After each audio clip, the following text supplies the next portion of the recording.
అనకొట్టి రాధాకృష్ణమూర్తి గారు. మంచి అన్నదే నీ మతమైతే పూజల వ్రతాల పుణ్యం కన్నా మానవ సేవే మహిళ మిన్న. నిజం తెలుసుకోవయ్యా, పరహితం కోరితే మేలయ్యా. నిజం తెలుసుకోవయ్యా, పరహితం కోరితే మేలయ్యా. చేయంది మహమ్మద్ ప్రవక్త, ధర్మం నిత్యమని బౌద్ధము పొరుగు వారికి సాయపడమని. మరో పేరు బువ్వ బంగారాజు. గతంలో బువ్వ కవితా సంకలనం వెలువరించి ఆ పేరుతో పాపులర్ అయ్యారు బంగారాజు గారు. దుఃఖం పండుతున్న నేల ఒక కవితా సంకలనంతో మన ముందుకొచ్చారు. ఈ పుస్తకావిష్కరణకు ఇచ్చేసిన మీ అందరికీ స్వాగతం పలుకుతున్నాను. ఈ కార్యక్రమానికి గత కొంతకాలంగా జ్ఞాపికల్ని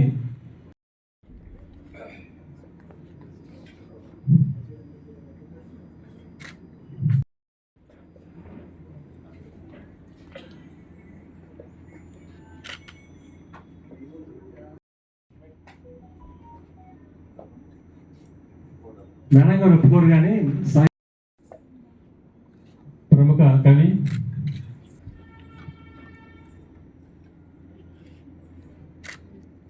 కొడుకు దుఃఖం పండుతానికి పర్మిషన్ ఇస్తారు అధికారులు.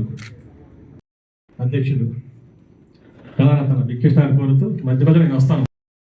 ఆధ్వర్యంలో ఈరోజు బంగారాజు కంట కవితా సంపుటి దుఃఖం పండుతున్న నేల ఆవిష్కరణ సభకు ఇచ్చేసినటువంటి పెద్దలకు, సాహితీ ప్రియులకు అందరికీ కూడా స్వాగతం, సుస్వాగతం ఉంది.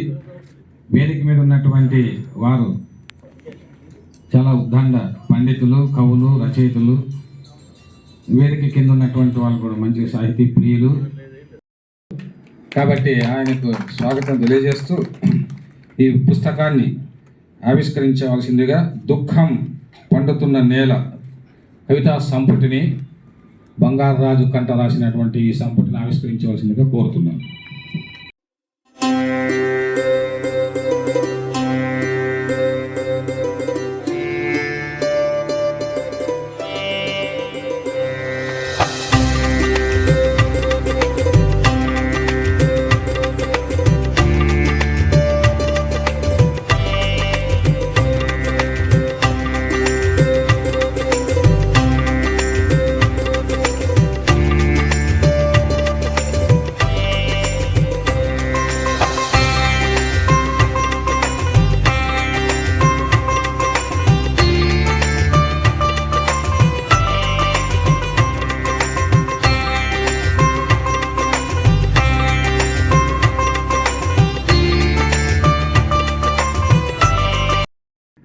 అక్కడ వాగువంకలే కాదు, పక్షులు, సమస్త జీవరాశిని కావ్య వస్తువులు చేసి మహాకావ్యాలు రాసినటువంటి మహాకవిగా నేను ఆయన పైన ఒక పుస్తకం కూడా రాశాను, గొర్రెటెంకన్న కవితా సౌందర్యం.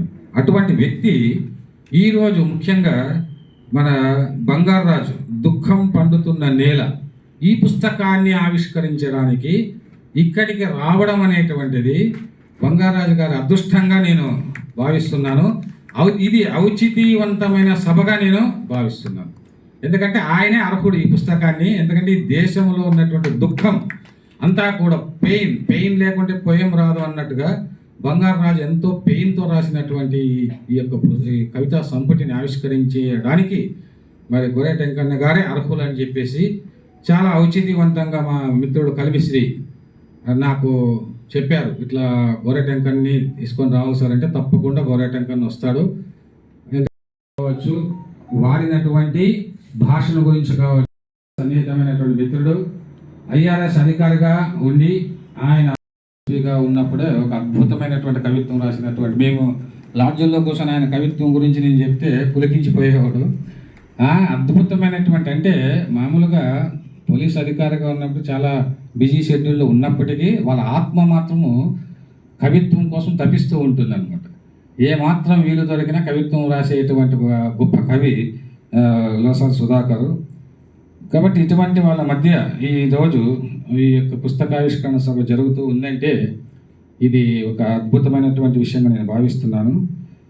మరి కలిమిశ్రీ ముందే చెప్పాడు, సార్ మీరు గొప్ప వక్త కదా, అధ్యక్షునిగా ఉన్నప్పుడు తక్కువ మాట్లాడాలి సార్ అని చెప్పాడు. అందువల్ల నేను సాధారణంగా ఎక్కువ మాట్లాడలేను, ఎందుకంటే చూసుకుంటూ ఉంటారనమాట. అందుకంటే ఒక ప్రేమతత్వం, గొప్ప ప్రేమతత్వం ఉన్నటువంటి బంగారు రాజు. ఈ పుస్తకం చదివాను, నిన్ననే నాకు పంపించాడు కలిమిశ్రీ. చదివితే పైకి అలా కనిపించేటువంటి బంగారు రాజులో ఇంత అగ్నిగుండాలంటే దుఃఖపు అగ్ని, దేశం పట్ల, ప్రజల పట్ల, అనేక సమస్యల పట్ల ఇంత పెయిన్ ఉందా అని నాకు అనిపించింది. ఆ పెయిన్ కూడా చాలా అద్భుతమైన శిల్పంతో, అద్భుతమైనటువంటి ఒక అభివ్యక్తితో ఆవిష్కరించాడు ఈ యొక్క సంపుటి ద్వారా. మరి ఈ విషయాలన్నీ కూడా మన కోయి కోటేశ్వర తర్వాత వేదిక మీద ఉన్నటువంటి పెద్దలు తెలియజేస్తారు. భూ తింటావు నాయన అనేది కానీ అన్నం తింటావని నన్ను అనేది కాదు అని చెప్పండి. తన యొక్క స్వీయానుభవాలను, తాను చూసింది, విన్నది, కన్నది, ఉన్నట్టుగా కవితాత్మకంగా చాలా గొప్ప అభివ్యక్తితో ఆవిష్కరించినటువంటి గొప్ప కవిగా నేను బంగారు రాజు కంటాను నేను అభివర్ణిస్తూ, మరి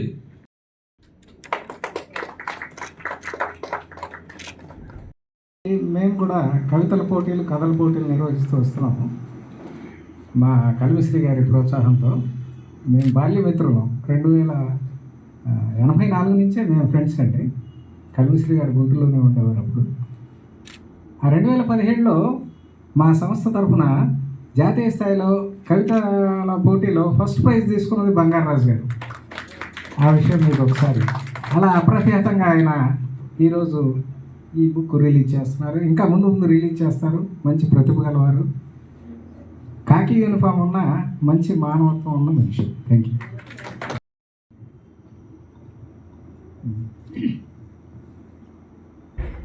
ఎన్ని కలలు కన్నాయో ఈ పూలు, ఈనాటికి చేరాయి నీ పాదాలు. ఎన్ని కలలు కన్నాయో ఈ పూలు, ఈనాటికి చేరాయి నీ పాదాలు. పొద్దు పొడుపు గీతాలే ఈ అందాలు, గోపాల రాగాలే ఈ పరిమళాలు. ఎన్ని కలలు కన్నాయో ఈ పూలు, ఈనాటికి చేరాయి నీ పాదాలు, నీ పాదాలు, నీ పాదాలు, నీ పాదాలు. వంటి పేరు కూడా 2 అక్షరాలు, బిక్కి కృష్ణ. సాహిత్యం 4 అక్షరాలు. ఈ రెండు కలిపితే బిక్కి కృష్ణ. నిరంతరం సాహిత్యాన్ని ఆరాధిస్తూ కూడా ముందుకు సాగుతున్న పురోగమి కృష్ణ గారి వాళ్ళ ఆధ్యక్షం వహించడం విశేషంగా భావిస్తున్నాను ఈ సభ. సరే, ఒక మాట వింటుంటాం మనం, గోరంత దీపం ఏమండి కొండలకు వెలుగు, గోరంత దీపం కొండలకు వెలుగు. కానీ ఇవాళ గోరంటి దీపం గుండెలకు వెలుగు. గోరంత దీపం కొండలకు వెలుగు, గోరంటి దీపం గుండెలకు వెలుగు. ఆయన కళాన్ని కదిపితే ఒక చైతన్యం, గళంలోంచి పలికితే ఒక పెద్ద స్ఫూర్తి. ఆయన చిందు ఒక విందు ఆయనకి, మనకి వాగ్గేయకారుడు. అటువంటి వ్యక్తి కేవలం ఒక సరస్వతీమూర్తి, అభ్యుదయ జానపద సరస్వతి రావటం అనేది ఇవాళ బంగారానికి, బంగారు రాజుకు తావి అభినట్లే ఇవాళ. సరే, చాలా గొప్ప రచయిత, బాగా సీనియర్ ఆవిడ. నన్ను అంటుంటారు, ఎవరండి నిర్మల గారంటే నేను అంటుంటాను, వార్తల్లో ప్రయోగాలు చేశారు. ప్రయోగ రామకృష్ణ గారు, ప్రయాగ, వారి శ్రీమతి అని చెప్తాను నేను. ఆయన్ని అడిగితే నిర్మల గారి హస్బెండ్ అని నేను చెప్తాను. అంటే అటువంటి ఉపయోగాలు కూడా చాలా గొప్ప కవయిత్రి ఆవిడ. ప్రసాదమూర్తి గారి ఇవాళ వచ్చినట్లేదు. ధన్యంగు కృతిని చెందువాడు మృతుడు కాడు, పెరుగుతోడుకు వారి విఖ్యాత పురుషులు కవిని వ్యర్థజీవి కాదు. నేను స్వయంగా అడిగిన అలాగే మినుగురులో ఒక కొత్త ప్రయోగం చేశాడు. చీకటి గుండె చేర్చటం కోసం చిరునవ్వును సంధిస్తుందంటాడు ఆయన. ఆ కాంతిని నవ్వుగా చెప్పడం అనేది గొప్ప అభివ్యక్తి. ఇవాడు కాంతిని ఒక నవ్వుగా చెప్పడం అనేది. నవ్వవు జంతువులు నరుడు నవ్వులు జాషు అంటాడు. కొత్త తరానికి అద్భుతమైన చైతన్యాన్ని అందిస్తున్నారు వారికి. అలాగే ఈ కార్యక్రమానికి ముఖ్య అతిథిగా విచ్చేసి ఈ దుఃఖం పండుతున్న నేల పుస్తకాన్ని ఆవిష్కరించిన మనందరికీ ప్రీతిపాత్రులు. నేను ఎప్పుడు ఒక మాట చెబుతూ ఉంటాను అన్న గోరటి వెంకన్న గురించి. తెలుగు సాహిత్యంలో ఏకమేవ అద్వితీయం అనే మాట గోరటి వెంకన్న కవిత్వం చదివినప్పుడు నాకు అనిపిస్తుంది. ఇక ఆయనకి ప్రత్యామ్నాయం లేదు. ఒక శ్రీశ్రీ, ఒక శివసాగర్. శ్రీశ్రీకి ఎక్స్టెన్షన్ శివసాగర్, శివసాగర్కి ఒక అద్భుతమైన బహుముఖీన ఎక్స్టెన్షన్ గోరటి వెంకన్న. ఇది నేను ఒక సాహిత్య విద్యార్థిగా స్పష్టంగా చెప్పగలను. టీచర్ ఉంటాడు, టీచర్ ముందుకు వస్తాడు కవి కంటే, కానీ సమయం లేదు. కాబట్టి ఇక్కడ మొదటి కవితే చాలా ఒక గొప్ప కవి ఒక అద్భుతమైనటువంటి భరోసా ఇవ్వాలి. అది గొప్ప కవిత. ఈ కవిత చదవకపోతే నేను ఏమైపోయేవాడినో అనేటువంటి ఒక భరోసా ఇవ్వగలిగితే అది గొప్ప కవిత. ఇవాళ మనం చూస్తున్నాము, సెల్ ఫోన్కు రీఛార్జ్ చేయడం కోసం 50 రూపాయలు తండ్రి ఇవ్వలేదని వెంటనే రైలు కింద పడిన చనిపోయినటువంటి బాల్యాన్ని, దగ్ధమైన బాల్యాన్ని చూస్తున్నాము. ఇవాళ రకరకాల పరీక్షల్లో ఫెయిల్ అయితే ఆత్మహత్య, రకరకాల ఆత్మహత్యలు.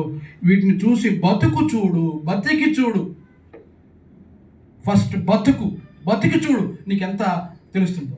కాబట్టి ఆ ఆత్మహత్యల వైపు, ఒక నిర్వీర్యమైనటువంటి జీవన గమనం వైపు వెళుతున్నటువంటి వాళ్ళకి ఒక అద్భుతమైన భరోసా ఇచ్చాడు. బతికి చూడు, కాలిస్తే మసి, పూడిస్తే మట్టి, చచ్చిపోయాక ఇంతకంటే ఏముంటుంది? 3 మాటలు.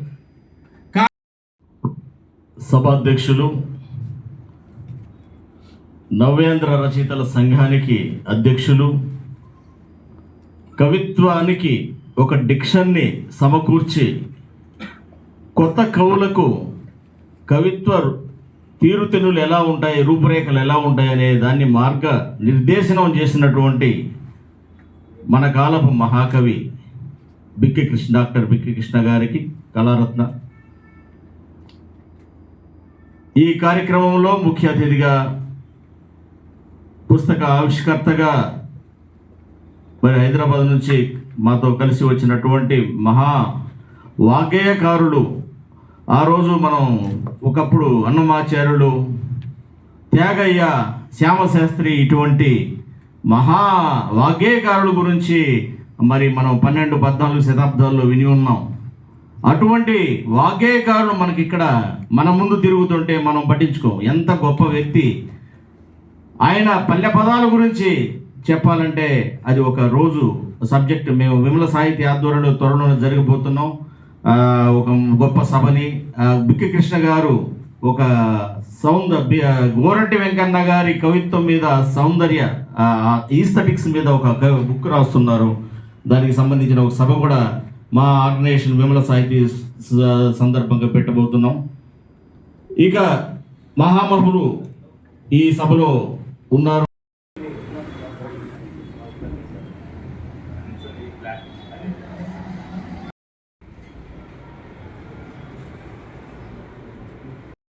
మరొకసారి అభినందిస్తూ ఈ అవకాశాన్ని కల్పించినటువంటి సభాధ్యక్షులకు కలిపిశ్రీ గారికి ధన్యవాదాలు తెలియజేస్తూ ముగిస్తున్నాను. ధన్యవాదాలు. Thank you. విశ్లేషణని దాన్ని ఎట్లాగా ఎవరెవరు ఎట్లా వివరించి చెప్తారో అనే ఆనందోత్సాహాలతో వచ్చిన ప్రేక్షకులకి అందరికీ నమస్కారాలు. ఇక్కడ కొందరు క్లుప్త సుందరంగా, కొందరు విస్తృత సుందరంగా మాట్లాడినందుకు ఈ కవిత్వానికి సరైన న్యాయం జరుగుతుంది అనుకుంటున్నాను. మిత్రులందరికీ ఒక విజ్ఞప్తి. కేవలం కొన్ని గంటల ముందు ఈ కవిత్వ పుస్తకం నా చేతికి రావడం వల్ల మొత్తం తలస్పర్శిగా పరిశీలించి చెప్పలేకపోయినా ఆ స్థితిలో నుంచే ఈ కవిత్వం వెదజల్లుతున్న వెలుగుల్ని, ఆక్రందనల్ని, ఆర్తిని నాకున్న కొద్ది సమయం పరిధిలో నేను చూడగలిగాను అని అనుకుంటున్నాను. బంగారాజు మొట్టమొదటే బంగారం లాంటి భావనని కవిత్వీకరించాడు. నా ముందు మాట్లాడిన మన ప్రముఖ వక్తలు ఈ కవితని వదిలిపెట్టలేక కోట్ చేసి చాలా చక్కగా చెప్పారు. సర్వజన హితకరము, ఏవేవో కారణాలు ఊహించుకుంటూ తమను తాము ముగించుకోవాలి అనుకునే అందరికీ ఈ కవిత ద్వారా తన అమృతాన్ని పెంచాడు తన కవిత్వ చషకంలో. భావశవలత, మనిషి మీద ప్రేమ, బ్రతుకు విలువను గుర్తించి గౌరవించే తత్వం, దీటైన పోలికలతో ఈ కవిత మనందరికీ, ఇప్పటి పిల్లలకి చాలా అవసరమైన ఒక గొప్ప అమృతపు తునక. రోజంతా ఎండలో మలమలమాడే మొక్క మరు ఉదయం కోసం ఎదురు చూడటాన్ని, చీకటిని చీల్చే చిరునవ్వుల మిణుగురిని ఉపమాన సాధనాలుగా బంగారాజు తీసుకున్నాడు. ఒకే ఒక చిన్న వాక్యంలో జీవన సారాన్నంతా తను ఇమిడ్చి ఆపద ఆయువు కంటే చిన్నది అన్నాడు. ఆయువుకి ఉన్న విస్తృత అర్థాన్ని, విస్తృత ప్రయోజనాన్ని, దాన్ని మనం ఎలా సద్వినియోగం చేసుకోవాలి మనిషి అన్నవాడు అనేది చాలా క్లుప్తంగా, ఆపద ఆయువు కంటే చిన్నది అని చాలా అర్థవంతంగా చెప్పాడు. ఒక శాశ్వత తీర్మానం చేశాడు. నిజానికి ఇవాళ ఇక్కడ చూసే వరకు, ఇవాళ ఉదయం చూసే వరకు నాకు బంగారాజు గారి కవిత్వంతో తప్ప తనతో వ్యక్తిగత పరిచయమే లేదు, మనిషిని చూడలేదు. అయినా ఈ కవిత్వ పుస్తకంలో ఉన్న భావాలన్నీ కలిసి ఒక వంతెనని అతనికి నాకు మధ్య ఏర్పరిచి, నేను బంగారాజు నువ్వు అనే వ్యవహరించే పరిస్థితిని తీసుకొచ్చాడు తను. నల్ల చట్టాలతో రైతు వెన్నుని విరగొట్టే, ఏ దేశానికైతే రైతు వెన్నుముక అనుకుంటున్నామో ఆ రైతుని వెన్నుని విరగొట్టే కర్కశత్వాన్ని కంఠా చీత్కరించాడు. స్కిల్ డెవలప్మెంట్లు, శిక్షణా కేంద్రాల పేరిట రైతులని మభ్యపెడుతూ దగా చేయటాన్ని నిరసిస్తూ తను చెప్పింది, పండే ప్రతి గింజ మీద తెలివిగా తన పేరు రాసుకుంటున్న లోకం పండించేవాడి పేరు మాత్రం దగా పడ్డ వాళ్ళ జాబితాలో ముందు ఉంచుతుంది అన్నాడు. ఓపెన్ మార్కెట్ పేరుతో ఒళ్ళు ఒలి చేయడం ఇంకా కుదరదు అని ప్రకటించాడు. శ్రామికుల వందల మైళ్ళ కాళ్ల పుళ్ళని మన కళ్ళ ముందు నిలిపాడు.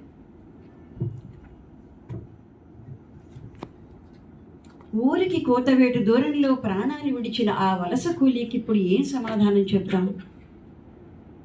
మనం ఉన్న ఏసీ గదుల్లో ఎవరికి వాళ్ళ ఒక గదుల్లో ఉంటూ పని మనిషి రాలేని పరిస్థితుల్లో గిన్నెలు కడుక్కోవాల్సి వచ్చింది, వంట చేసుకోవాల్సి వచ్చింది అని దానికే కుళ్ళుతూ కోనారిల్లుతూ కుమిలిపోతూ ఉన్న మనం, ఊరికి కోత వేటు మైళ్ళ దూరంలో రక్తాలు కార్చుకుంటూ దారంతా కుళ్ళుపడిన కాళ్ళతో పిల్లలకి కొద్దిమంది దాతలు ఉదార హృదయులు ఇచ్చిన చెప్పులు మండుటెండలలో వాళ్ళు అట్లా వెడుతూ ఊరికి ఆమడ దూరంలో, ఊరిలో ప్రాణాలు పోతే చాలు, లేకపోతే కొస ప్రాణాలతో ఊళ్ళో నిలక మంచం మీద వాలితే చాలు అనుకుంటున్న బడుగు జీవులు ఊరు కొసన పొలిమేరలో ప్రాణం విడిచిన వాళ్ళకి మనం ఏ సమాధానం చెప్తాం? అటువంటి మా సుధాకర్ 1990లో ఎస్ఐగా రిక్రూట్ అయ్యి ఆ 7 ఏళ్ళ తర్వాత, అంటే 92 అనుకుంటాం, మైనాపు బొమ్మలు 1992లో మైనాపు బొమ్మలు, 1916లో నేను వచ్చాను తడియారని స్వప్నం, తర్వాత నా రహస్య మందిరం 1919లో ఒకటి చేసి రహస్య మందిరం. ఇప్పుడు మొన్ననే ఈ మధ్యలో ఆయుధం లాంటి మనిషి, అద్భుతమైనటువంటి 4 సంపుటాలు, ఒకసారి కర్తల ధ్వనితో క్లాప్స్ కొట్టండి. నేను ఎందుకంటానంటే మా జిల్లా అని చెప్పడం లేదు, పిచ్చి అంతటి గొప్ప కవిత ఇంతవరకు ఎవరు రాయలేదు తెలుగు సాహిత్యంలోని నేను స్టేట్మెంట్ ఇచ్చాను. ఎందుకంటే నేను స్టేట్మెంట్ ఇచ్చిన తర్వాత రెండోది ఎవడు మాట్లాడలేడు. ఎందుకంటే సత్యవాది లోక విరోధి అంటారు. లోక విరోధి అయినా పర్వాలేదు, కవిత్వం డిక్షన్ రాసిన వాళ్ళకి చెప్తున్నాను, మానవీయ కోణాల్లో అద్భుతమైనటువంటి కవిత్వం రాసిన కవి రాయలసీమ కవి, గొప్ప కవి లోసారి సుధాకర్. మీరు ఒకసారి క్లాప్స్ కొట్టండి. సరే, ఆయన నాకు ఆశ్చర్యం ఏంటంటే 95లోన ఎస్ఐగా ఉంది, మళ్ళీ 2002లోన వరుసగా ఆయనకి తర్వాత డిఎస్పీ అయ్యాడు, తర్వాత అడిషనల్ ఎస్పీ అయ్యాడు, కర్నూలు, కడప, తిరుపతి అన్ని చోట్ల పనిచేశాడు, ఇప్పుడు విజయవాడకు వచ్చాడు. కానీ కవిత్వాన్ని వదలకుండా ఎప్పుడు ఏదో ఒకటి రాస్తూనే ఉంటాడు, పత్రికలకు పంపుతూనే ఉంటాడు. అందువల్ల ఇటువంటి ఈ సభకు ముఖ్యంగా బంగారు రాజు కూడా అదే డిపార్ట్మెంట్ కాబట్టి వీళ్ళిద్దరూ ఒక ఆనిముత్యాలు లాంటి వాళ్ళు అనమాట. కవిత్వం అది ఒక జేపీకిలో ఒక మాట అన్నాడు, సాహిత్యం నేపథ్యంగా ఉన్నవాడు గొప్ప పాలనాధ్యక్షుడు అవుతాడు అన్నాడు. ఇది సాహిత్యం ఉంటేనే సమాజాన్ని గురించి బాగా అర్థం చేసుకుంటారు.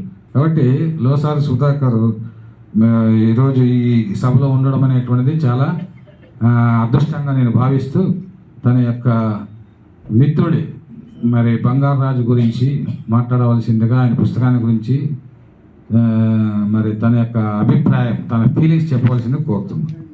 అది అయిన తర్వాత చివరిగా మరి మన గోరెటి వెంకన్న, ఇంకా ఆయన గురించి చెప్పాల్సిన అవసరం లేదు.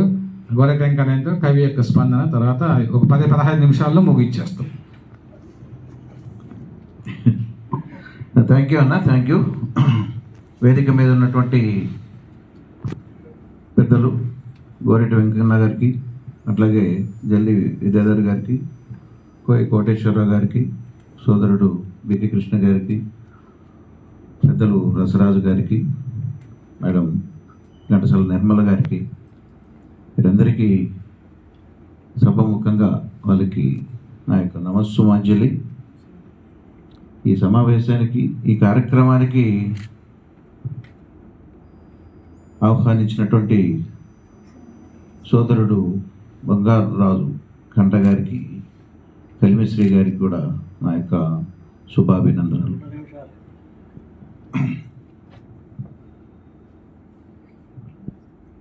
ఈ యొక్క సాహిత్య కార్యక్రమంలో అంటే తక్కువగా రాయటం తప్ప ఎక్కువగా మాట్లాడటం అలవాట్లేదు. కాబట్టి ముందుగా మీ అందరికీ విన్నపం. మౌనశ్రీ మల్లిక్ గారు ఒక మాట అంటారు, అడవిలో చెట్లున్నట్లు జనంలో మనుషులు లేరు అని. నిజంగా జనంలో మనుషులు లేకపోవడం ఏంటి అంటే, మనుషుల్లో, జనంలో మనుషులు, మనసుల్లో మానవత్వం లేదని చెప్పడం ఆయన ఉద్దేశం. అయితే సాధారణంగా సాహితీ సభలకి చాలా తక్కువ మంది వస్తారు. మరీ ముఖ్యంగా కవిత్వ సభలకైతే, కవిత్వం అయితే మరీ తక్కువగా ఉంటారు. కానీ సోదరుడు బంగారాజుకి ఇంతమంది ఆత్మీయులు, ఇంత సభ నిండుగా ఉండడాన్ని నేను చాలా పరమానందంగా వారిని అభినందిస్తున్నాను. ఎందుకంటే చాలా సభలు చూస్తూ ఉంటాం, అందరికీ ఎరుకే. దాదాపుగా వేదిక మీద ఉన్నటువంటి ఎంతమంది ఉంటారో అంతకంటే డబల్ ఉంటారు ముందర. కానీ ఈ సభ నిండుగా ఉంది, అందుకు మరింత నాకు సంతోషంగా అనిపించింది. మరి పెద్దలు శివారెడ్డి గారు అంటారు, కవిత్వం రాయడం అంటే కత్తితో సహజీవనం చేయటం. కవిత్వం రాయడం అనేది సామాన్యమైన విషయం కాదు. ఎందుకంటే మరీ ముఖ్యంగా యూనిఫామ్ సర్వీస్లో ఉండి కవిత్వం రాస్తూ, ఆ కవిత్వం కూడా ఎలాంటి కవిత్వం, జనం పక్షాన, పీడితుల పక్షాన, బాధితుల పక్షాన, దళితుల పక్షాన ఉన్నటువంటి కవిత్వం రాయటం అంటే ఆయన అటువంటిది సాహసమైనటువంటి చర్య. ఎందుకంటే పరిమితులు ఉన్నాయి. యూనిఫామ్ సర్వీస్లో నాకు కానీ మరి బంగారాజు గారికి కానీ చాలా పరిమితులు ఉంటాయి. మనకు ఉన్నటువంటి ఆవేశాన్ని, ఆవేదనని మొత్తం ఒక పోయంలో బంధించడానికి, అంటే దాన్ని ఫ్రేమ్ చేయడానికి చాలా కష్టం. ఎందుకంటే ఒక తుఫాన్ లాంటిది ఉంటుంది, ఒక బడబాగ్ని లాంటిది లోపలేదో తన్నుకొస్తూ ఉంటుంది, కానీ చివరికి అది బయటకు వచ్చేటప్పటికి, పబ్లిక్లోకి వచ్చేటప్పటికి దాన్ని అక్కడక్కడ షేప్ చేసి మాత్రమే తీసుకురావాల్సిన అవసరం ఉంటుంది. అది నాకు ఆ బాధ నాకు తెలుసు.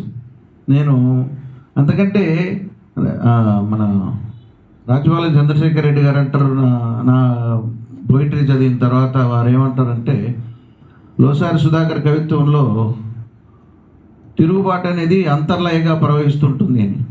అది అంతర్లయగానే ప్రవహించాల్సిన అవసరం ఉంది, లేకపోతే కొంత ఇబ్బంది ఉన్న కారణంగా ఇలాగా.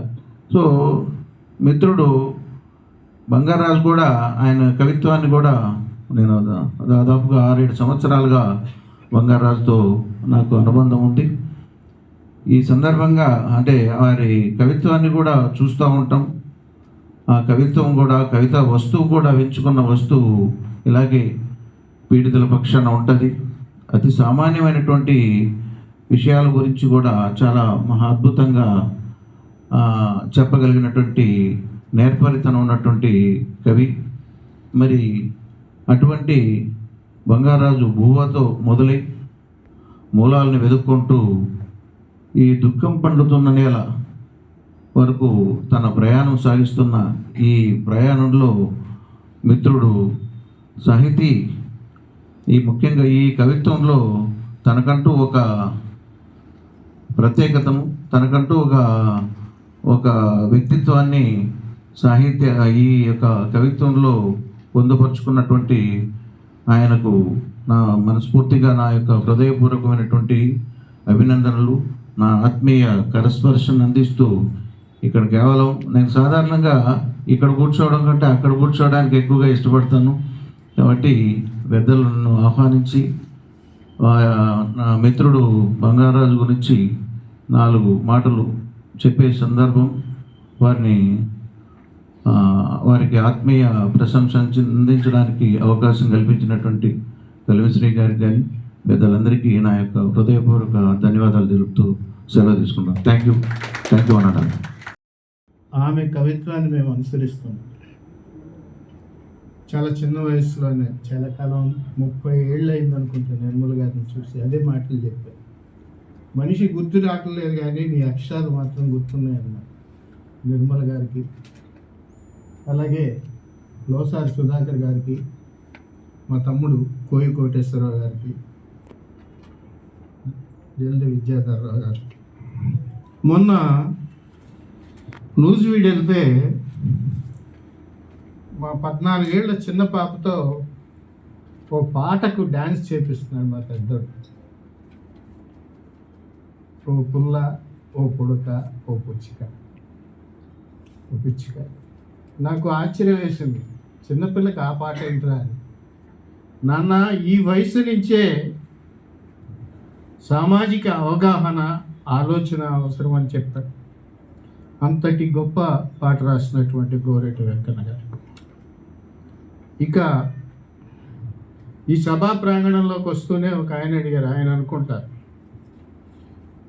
ఆ పోస్టర్ మీద ఉన్న ఆయన మీరు ఒక్కడేనా అని. కాదు, మా తమ్ముడు అని చెప్పారు.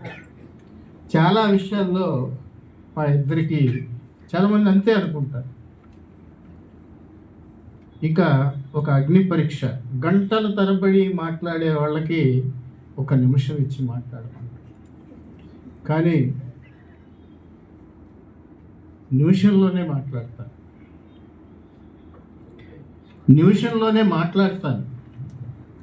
దుఃఖం పండుతున్న నేల. అవును, నేల దుఃఖాన్నే పండిస్తుంది. నేల దుఃఖాన్ని పండించినప్పుడు మాత్రమే మనిషి తెగబడతాడు. నేల దుఃఖాన్ని పండించినప్పుడు మాత్రమే మనిషి చైతన్యవంతుడవుతాడు. నేల దుఃఖాన్ని పండించినప్పుడు మాత్రమే మనిషి ఆలోచించగలుగుతాడు. ఇది తరతరాల నుంచి జరుగుతున్నటువంటి విషయం. మనిషి లౌకికవాది కానప్పుడు అలౌకికవాది కానే కాడు.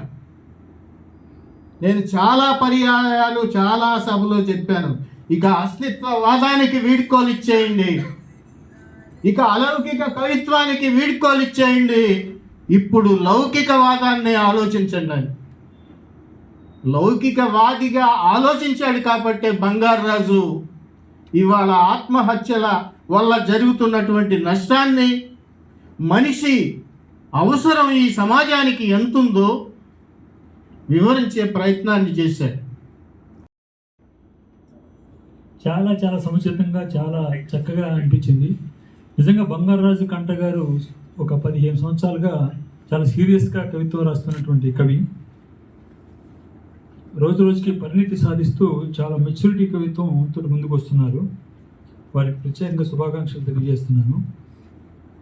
ఈరోజు నిజానికి దుఃఖం పండుతున్న నేల అని, పండటం అంటే చాలా పాజిటివ్ సెన్స్ యాక్చువల్గా. నిజానికి దుఃఖం స్రవిస్తున్న నేల.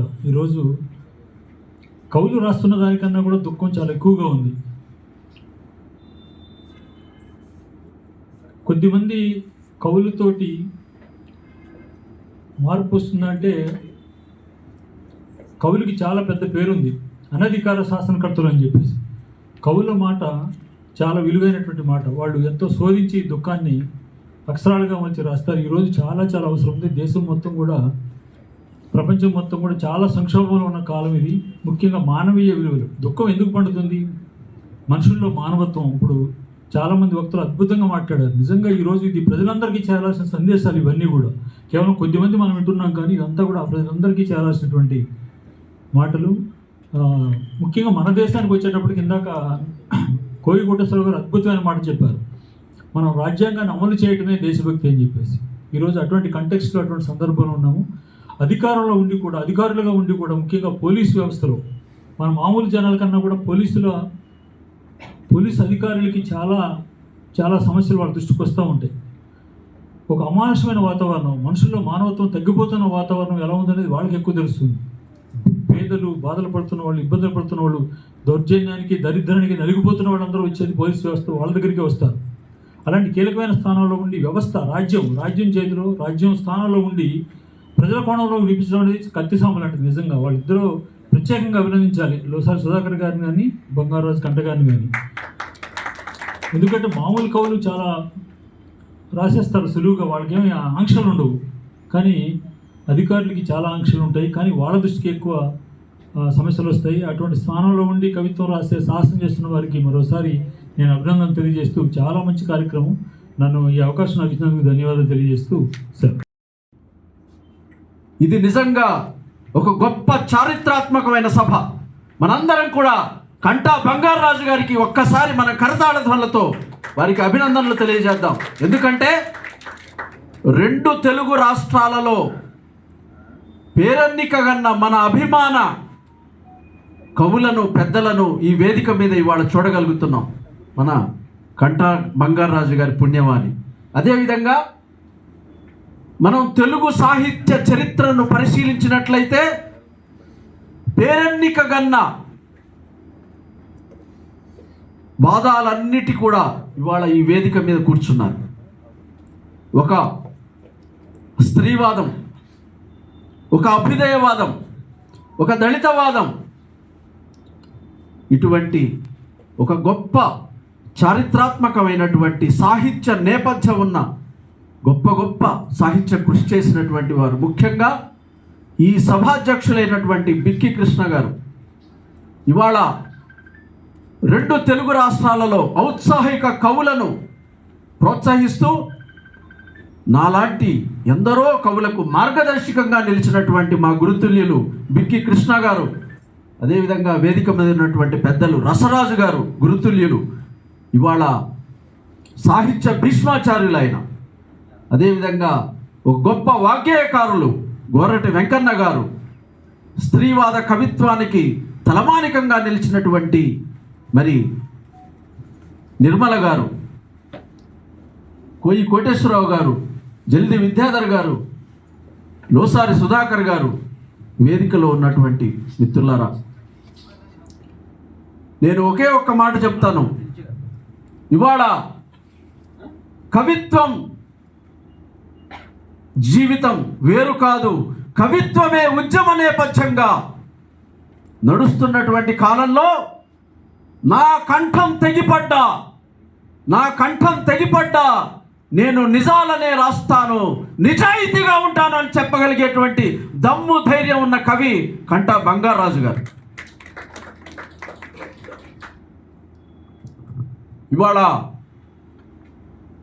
వారి యొక్క కవిత్వం తన మూలాలను మర్చిపోకుండా తన బువ్వను, తన అవ్వను, తన మట్టిని ఇవాళ కవిత్వీకరించినటువంటి ఒక గొప్ప ఆ మట్టి మూలాలున్నటువంటి కంఠా బంగారాజు గారికి శుభాకాంక్షలు తెలియజేస్తూ, పోయి విద్యాసాగర్ అన్న, మన బంగారాజు, ఈ కింద ఉన్న వాళ్ళు ఏం ఎన్ని మాట్లాడంటే చాలా హాయిగా ఉద్యోగం. నేను కూడా కోఆపరేటివ్ డిపార్ట్మెంట్ మంచి గెస్ట్ ఆఫీసర్ పోస్ట్, మంచిగా ఉండకుండా ఏంది బాధ. ఏ వస్తువు అక్కడ ఉండాలి అక్కడే ఉంది, అంత పద్ధతి అయిన ఇల్లు, ఏ డిస్టర్బెన్స్ లేదు, మనిషి ఎక్కువ మాట్లాడు. ఆ రెండవ పుస్తకం అప్పుడు కూడా నేను వచ్చి ఆవిష్కరించిన సభకు వచ్చినప్పుడు కూడా నాతోనే పెట్టినారు. అది ఏదో సభకు వచ్చిన ఇంత బువ్వ చాలా మంచి కవిత అది. ఇందులో కూడా ఊకే ఉండగా ఏం బాధ ఇదంతా అనిపిస్తుంది. అంటే ఉండటం అంటే మళ్ళీ మనిషి ఎక్కువ మాట్లాడు, ఆయన లోపల ఏ భావాలనో తెలియదు, తన కమ్యూనిటీ కూడా ఏది క్యాస్ట్ ఇట్లా ఎప్పుడు గొప్ప విషయం, ఏ సభలో పోయి తనను ప్రచారం చేసుకోడు. అంత మంచి మనిషి అయినందుకు నేను ఒప్పుకున్న సభకు రావడం. ఇలా 3 సభలు, ఎందుకంటే ఆడ గండదీపం అనే పుస్తక ఆవిష్కరణ ఉండే, నేను దాన్ని ఆడ కూడా ముఖ్య అత్యంత, అందుకే ఆడ అది వదిలిపెట్టిన. ఇంకోటి జర్నలిస్ట్ మీటింగ్, అది కవిత్వం, అది అన్నీ వదిలిపెట్టి 4 గంటలకు 3:30కు లేపు. నేను నిజంగా నా టైం అంటే ఈ టైంలో లేస్తాను ఇంటికాడ. రాత్రి అంతా 3ంటికి నిద్ర పోయి 3ంటికి కరెక్ట్ లేపిన, రాత్రి నిద్ర రాలే, అయినా వచ్చింది. ఎందుకంటే బంగారాజు గారి గౌరవం ఆయన, ఎందుకంటే ఇంట్లోనంతా ఇది కూడా ఏం నాకు తెలిసి ఇట్లా నేను చెప్పడు, కానీ చాలా నాకు నచ్చిన కవిత్వం ఇవ్వాలి. వాటి లోతుల్లోకి వెళ్ళి నేను ఆ పని చేయను, మళ్ళీ ఇబ్బంది. ఎందుకంటే చాలా స్పష్టంగా వివరంగా కోయికొట్టేశ్వరరావు గారు అందరూ మాట్లాడినారు. ఎవరు తక్కువ కాదు, వాళ్ళు మంచి క్లాసిక్ పోయిట్ అండ్ క్రిటిక్ అందరూ కూడా అట్లాంటి లేరు కనుక నేను ఇక మళ్ళీ నేను చెప్పాను. కానీ నాకెందుకు నచ్చిందంటే, నాకు మీకు నచ్చినట్టు నాకు కూడా నచ్చడానికి కొన్ని కారణాలు ఉన్నాయి.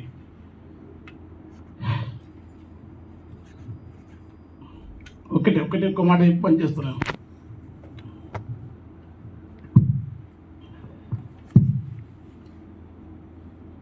జిహాద్ అంటే జనాన్ని చంపడం అని ఏ పవిత్ర గ్రంథంలో చెప్పబడిందో, దైవజనులు లోపరుచుకోవాలని ఏ టెస్టిమెంట్లో ఊరిపోసిందో, పిండం కాకులు తిన్న ఆత్మలు తిన్న వాళ్ళ దేశం ఎప్పుడు తెలుసుకుంటుందో. ఇక్కడ ఏంటంటే చాలా జాగ్రత్త చేసినాడు. ఒక మతాన్ని, హిందూ మతం అంటే హిందూ మతాన్ని తిడతారో, ఎప్పుడు తిడతారో అని ఎదురు చూస్తారు వాళ్ళు. ఎక్కడ రాముని తిడతారో, ఎక్కడ సీతను తిడతారో, ఎక్కడ శివుని తిడతారో అని చూస్తారు. అసలు మనం ఆ పని చేయొద్దు. హిందూ మతాన్ని తిట్టే పని వదులుకోకుండా అన్ని మతాలు ఏవైనా సరే అవే అని చెప్పి ఈ పుస్తకంలో ఉండటం నాకు బాగా నచ్చింది. లేకపోతే ఏం చేస్తారంటే హిందూ మతాన్ని తిట్టే ఇక మనం వేసుకోవచ్చు అని ప్రజలు కూడా అట్లా, ప్రజలందరూ చరిత్రను మాత్రం అని ఉట్టి మాటలని అర్థమైంది. ప్రజలు ఎప్పుడు చరిత్రను మాత్రం ఎవరు మార్క్స్ చెప్పినా ఎవరు చెప్పినా ప్రజలు, ప్రజా ఉద్యమం అవన్నీ ఉట్టి మాటలు.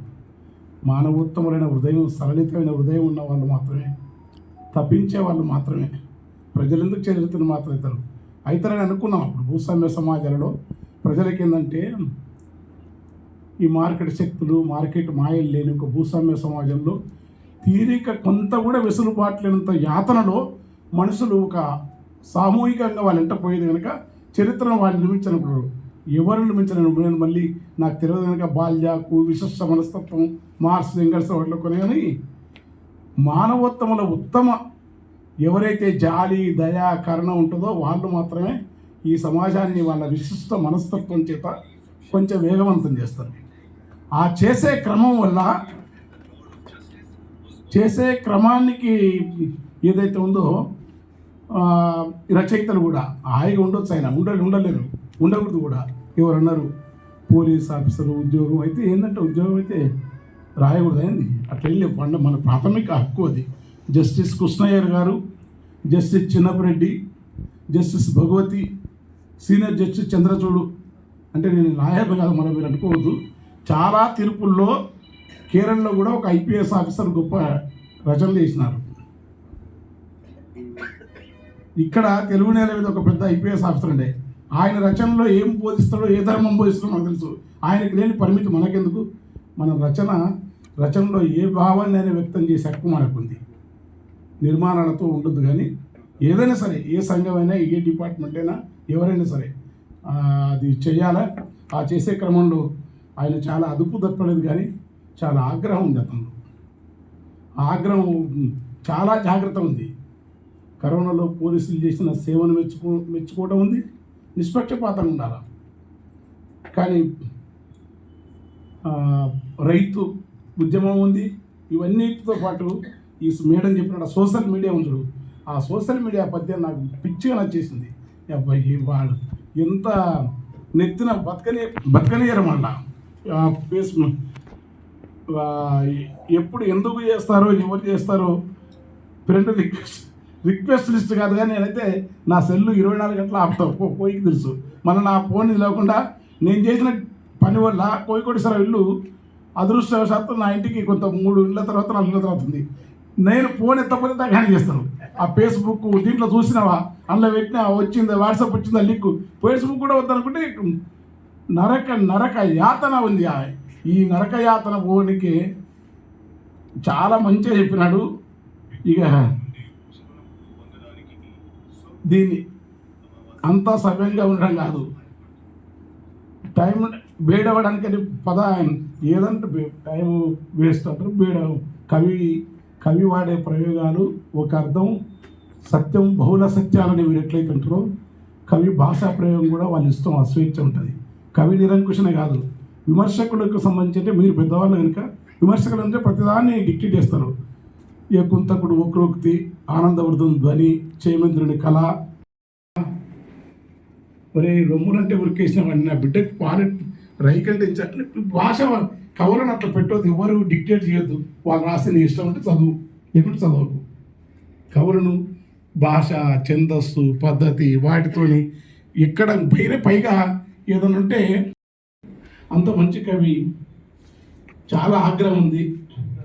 ఈ దేశంలో జరుగుతున్న అంశాలు ఉంది. ప్రశాంతంగా పొగిడి 2 కవితలు రాసుకోవచ్చు. ఇప్పుడు కవులు అంటే ఏంటంటే గోరటే గారికి అవార్డు వచ్చింది. ఎవరు నాకు తెలియదు, ఎవడిచ్చు, నేను ఎప్పుడు చెప్పుకొని దాని గురించి కృష్ణ తెలుసు. ఎవరికి వచ్చినా సరే నాతో సహా వాటిని ఉంటే లోపల వేసుకో, పైసలు ఇస్తే పైసలు ఉంటే తీసుకోకు, పైసలు లేక తీసుకో, మర్చిపో, తాగి తిని పని చేయి, దాని పని చేయాలి. ఇక దానితోనే ఉంటుంది. ఎందుకంటే కేశవరెడ్డికి తెలుగు సాహిత్యంలో ఏ గొప్ప అవార్డు ఇప్పుడు రాలే. 8 నవళ్ళు, చివరి గుడిసే, మోగవాని పిల్లన గోవి, రాముండాది రాజ్యం ఉండాది, క్షుద్రదేవతలు, మున్యమ్మ, ఈ నవలు అంటే ఇందులో ఈ పుస్తకంలో చెప్పిన మాడికాయ దొంగతనం కూడా రాముండాది రాజు ఉండే కథలు నవలలో చెప్పినాడు కేశవరెడ్డి గారు. సేమ్ వాళ్ళ పిచ్చితోని కవులను ఒక దెబ్బ కొడుతుండ్రు, భయపెడుతుండ్రు. ఒకటి సోషల్ మీడియా ద్వారా మాట్లాడుతుండ్రు. ఎందుకంటే మనం కూడా మాట్లాడకపోతే కవిత్వ పరిభాషతో రాజకీయ నినాదంగా, ఉద్యమ నినాదంగా మాట్లాడుతున్నాను. మనం కూడా మాట్లాడకపోతే ఇంత అమానుషం, ఇంత కర్కశత్వం జరుగుతూ ఉంటే మనం ఏం చేయాలి? పోయి రమణ మహర్షి లేక అరుణాచలంలో కూర్చోవాలి, లేకుంటే వేమన లేక పోవాలా, లేదంటే ఖచ్చితంగా కనీసం మాట్లాడాల. జార్జ్ లాకనో కనీసం మాట్లాడలేకపోతుంది. ఏ రకంగా మాట్లాడతారో మాట్లాడండి. చిన్న పిల్లలు మాట్లాడుతున్నారు. కవులు రచయితలు భద్ర జీవితంలో రాయిగా. అసలు మొన్నటి వరకు చెక్కువేరు అన్నాడు, ఎత్తేట వరకు ఎంతప్పుడు నోమ పెట్టాడు. ఏమి చెక్కు నాకు తెలుసు, ఎవడు మనం ప్రశ్నిస్తున్నాం. మొన్నటి వరకు దళిత విప్లవం అన్నాడు, మొత్తం మారిపోతున్నాడు. ఇప్పుడు ప్రజలు ఎవడు మాట్లాడలే, ఏం జరుగుతోంది. కొన్ని జీవుల్లో కూడా ఆవు కూర్చుంది.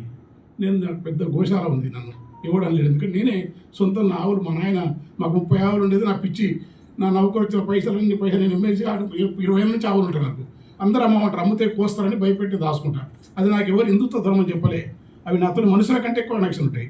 నాకు ఈ గురువులు వచ్చి గోశాలను సాధమని చెప్పని మీరు చూస్తే టీవీలో అంతా కనపడుతుంది. కానీ దానికి ఏం చెప్తారు? కొన్ని జీవులను గొప్ప అంటావు, కొన్ని జీవులను అల్పమంటావు, కొన్నింటిని భజించమంటావు, కొన్నింటిని భుజించమంటావు, కొన్నింటిని శుభశకునమంటావు, కొన్నింటిని అపశకునమంటావు. అన్నింటికి రా మానవుడా, నీవే అపశకునము కాదా, నీవే అపశకునము కాదా. కులమును బట్టి, గుణమును బట్టి, రంగును బట్టి, మతమును గుణము, కులమును బట్టి, గుణమును బట్టి, నమ్మే దేవుని మతమును బట్టి, మనుషునకు నగనమెత్తి చూపెట్టి, మాజవాదమి గాడుపుల చూడు, రూపము బట్టితే ఏలడంత ముక్కుంటది గద్ద, ఎంత ఎత్తుకు ఎదుగును వింత. ఏలడంత ముక్కుంటది కానీ చిన్న ముక్కు, అది సృష్టి రహస్యం తప్పులేదు. ఏలడంత ముక్కుంటది కానీ ఎన్ని కోడి పిల్లలను మింగెను. గంపెడంత నోరున్నది గాడిద, సింపిరి రూపము దానిదున్నదని, వసుదేవుడు దాని కాళ్ళు మొక్కెనని వరుసగా కథలను రాస్తారు మన రాసే కవులు. ఏరడ గంపెడంత నోరున్నది గాడిద, ఈపున ఎప్పుడు బరువులకంత. గంపెడంత నోరున్నది గాని గరిక పోసలే నములుచున్నది. ఏది సత్యము ఏది రూపము, బరువుల మోసే గాడిద నరునికి ఎందుకు రామని చులకనున్నది. జీవుల మోసిన గద్దనెందుకో దేవుని పక్కన వాహనమైనది. వాటికి తెలియదు పాపము ఇది నరుడు, వాటికి తెలియదు పాపము ఇది నరుడు చేసిన, వాటికి తెలియదు పాపము ఇది నరుడు కల్పన శాపము. మల్లె ఓలే తెలుపున్న నాగులో అద్భుతంగా ఉంటుంది పాపం. దానికి ఇంత ఏముందో మొక్కుతున్నా, నేను కూడా మొక్కుతాను. నాకు ఎందుకంటే నేను నాగజాతి అన్నట్టు. మల్లె ఓలే తెలుపున్న నాగులో, మల్లె ఓలే తెలుపున్న నాగులో నల్లని విషమే దాగి ఉన్నది. మబ్బు ఓలే నలుపున్న బర్రెలో తెల్లని పాలధారలున్నవి. కాటు వేసేగా పామునెందుకో నాగదేవతని మొక్కుతున్నాము. పాలనిచ్చ ఈ బర్రెనెందుకో బడితే పూజతో బాధ పెడతాము. శ్రమ చేసే వాళ్ళను, కష్టజీవులను ఎంతలే దీనికి నేను కూడా ఇంతే రాస్తాను. నేను కూడా ఎక్కువ రాయను. నేను ఎప్పుడు నేను కూడా రాముని మొక్కుతా. నిరాకార నిర్గుణ రూప నిన్ను మరువను శ్రీ రఘురామ. అరూప కూడా వందురు యోగులు వేమన నిన్ను ఆపరాముడనే తులసిదాసు నిను పావన రాముడు. మా ఊరిలో ఉన్న హఠయోగులుని రూపము లేదని గణింపక నిరుగునుండవని త్రైగునుండవసలు కాదని ఉన్నారు. రమాపతే షడ్భ్రమాపహరులను మాయ ఎటుల కల్పించిరో. దయకు కరుణకు జాలికి తండ్రి మాట విన్నట్టి నీకు ఈ తగవుల కథలెటు రాసిరు. కవిలోపమయ్యి కల్పన లోకము సామాజిక ఈ పరిణామంబ. దేవుని పేరుతో పంచాయతీ. అందుకే మంచి పని చేసిండు. మూడు మతాలు అందరూ లేకుండా ఎప్పుడైనా సరే ఏ మతం మంచి అన్నాడు. తర్వాత ఏ మతం సార్ ఇప్పుడు ఏమంటే ఈ మతం మంచిది ఆ మతం మంచిది. మతాలకు అతీతం ఉంది. కొంచెం బుద్ధ భగవానుడు తన బోధచ భూగోళం కొంత బరువు కొంత తొలగింది. తన వల్ల ఈ జగాన వెలుగు కొంత వచ్చింది. తన శరణము చే మరణము కూడా, బుద్ధుని శరణము చే మరణం సైతం సుఖమైంది. ఒక బుద్ధుని బోధనలో చాలా లోతైన తత్వం ఉంది. దాని పరిణామం వచ్చిన అమనస్కం, అచలము, సాంఖ్యం, సిద్ధ సంప్రదాయ. సిద్ధ అంటే మన శ్రీనగర్లో సిద్ధ సాంప్రదాయం. ఆయన ఏం పేరు రమణ మహర్షి మంచి వచ్చాడు. ఆయన ఏం చెప్పలే, నీ మోక్షం అంటే నన్ను మొక్కకు, నా దగ్గర రాకు, నీ ఆలోచనలు ఉన్నది వదులుకు అన్నాడు. ఇది పోయింది. వీళ్ళ యొక్క ఉద్యమాలు, ఈ మనుషులు ఇదంతా అసత్యము అనే విధంగా మాట్లాడు. జిడ్డు కృష్ణమూర్తి ఫిలాసఫీని ఒక్క మాటలో చెప్పేశాడు గోరెటెంకర్ గారు. జిడ్డు కృష్ణమూర్తి ఏమంటాడంటే మతాలు, కులాలు ఇవి కాదు, మానవత్వం మెయిన్. అసలు అసత్యంలో బతుకుతా ఉంది ప్రపంచం అంతా అన్నాడు. ఆయన ఏ మతాలు కానీ, కులాలు కానీ, మేధావులు కానీ దేన్ని అంగీకరించలేదు. ఒక ప్రేమతత్వం. మనిషిలో ఉండాల్సింది ప్రేమ. మనిషిగా ఉండాలి.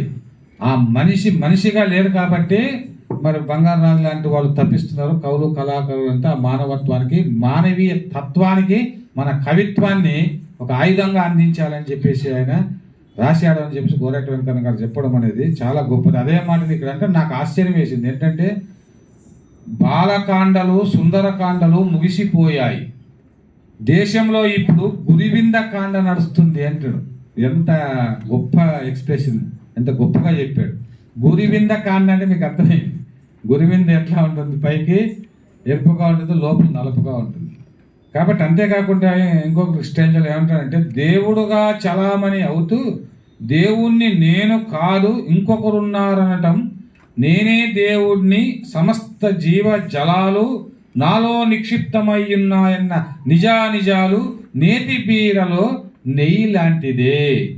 మనిషిలోని మనిషితనం కోసం మనిషి దేవులాడితే బాగున్నేమో కదా. ఇది మొత్తము బంగారు రాజు యొక్క లక్ష్యం ఏంటంటే, మనిషిలోని మనిషితనం కోసం మనిషి దేవులాడితే. గొప్ప కవికి ఒక చిత్రకారుడు సమర్పించినటువంటి చిత్రం.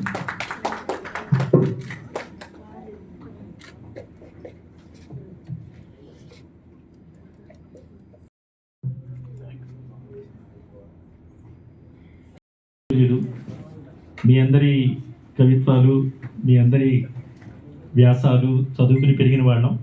అలాంటి వాళ్ళని ముందు మాట్లాడటం అనేది చాలా ధైర్యం కావాలి. అలాగే వేదిక ముందున్న పెద్దలు కూడా ఎంతో సాహిత్య సేవ చేసిన వాళ్ళు.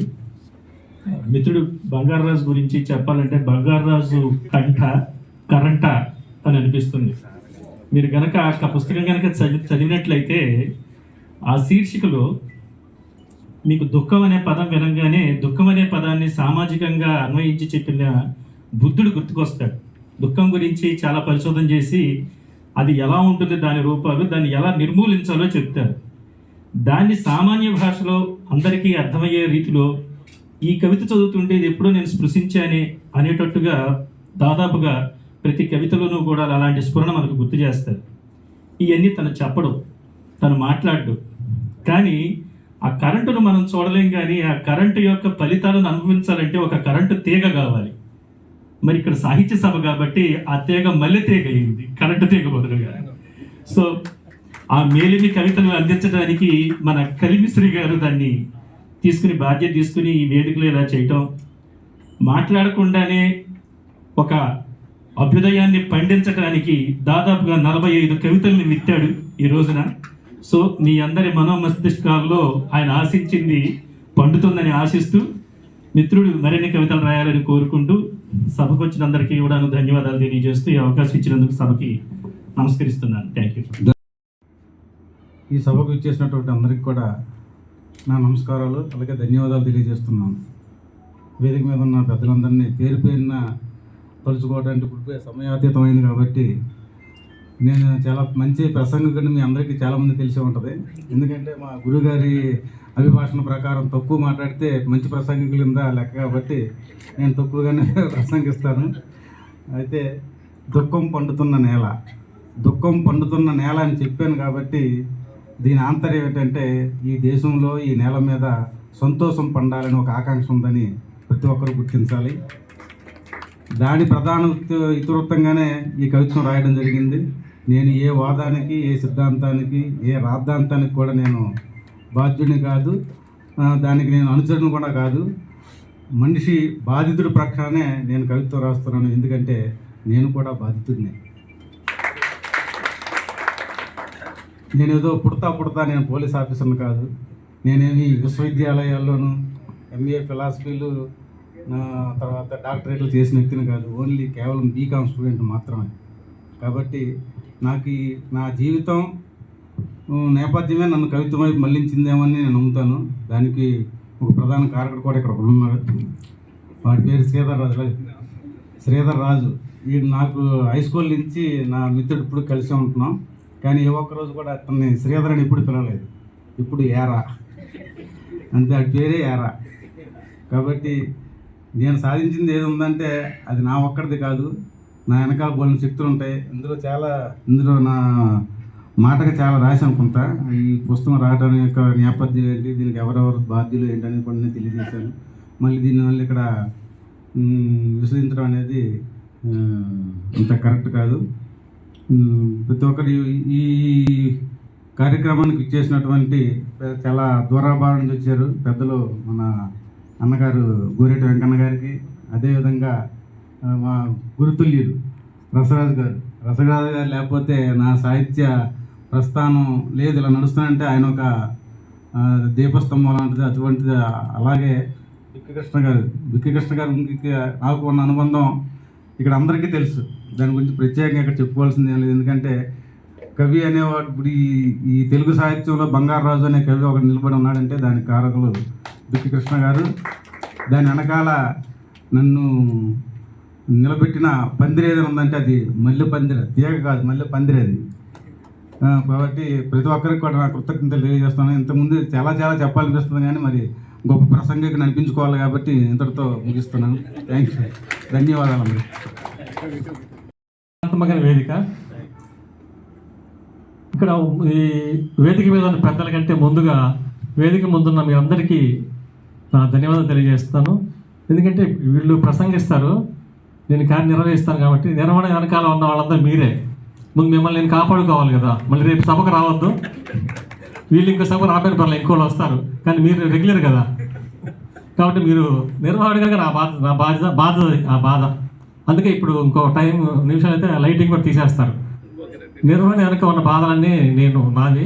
వీళ్ళు చెప్తుంటారు ప్రసంగాలు, 2 గంటలకి లైట్ తీస్తారు. తీసే ముందుగా మనందరము గుర్తుగా వెంకన్న గారితో ఒక గ్రూప్ ఫోటో తీసుకుందాం.